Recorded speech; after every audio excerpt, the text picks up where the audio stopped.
Hey there, I'm Dian from Lumnio, and I'm back with another quick Lumnio lesson. In the recent ones, we focused on creating work instructions from scratch.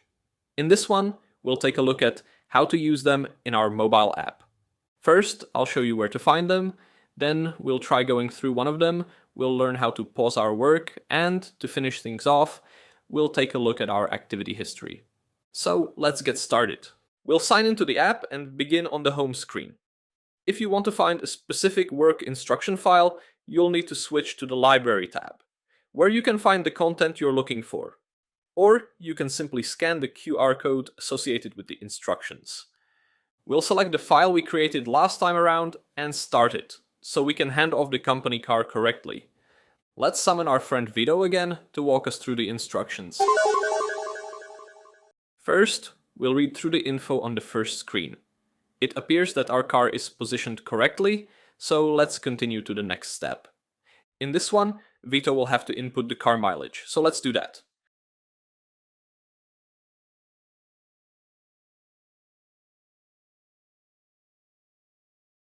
Next, let's input the VIN and registration.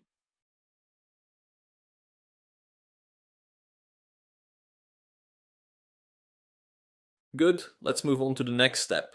We have refueled the car, so let's input that along with the fuel type.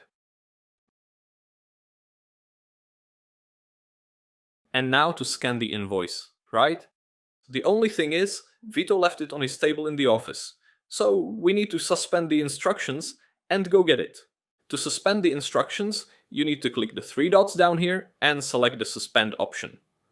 The work instructions will show up in your recent activity as suspended, and when you're ready to continue, simply click it and finish your work.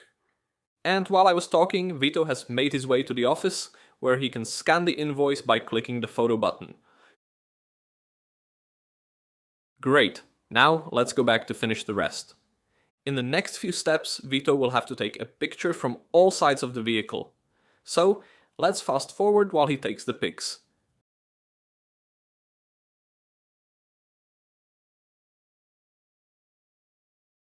To finish things off, he needs to fill out if there were any issues.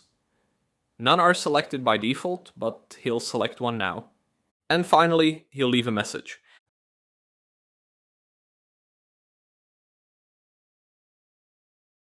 That's not quite what I was expecting, but fair enough, I guess.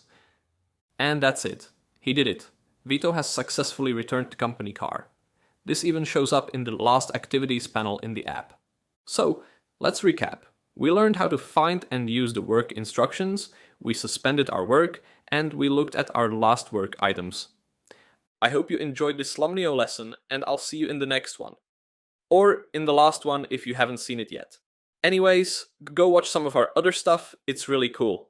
Thanks for watching this one.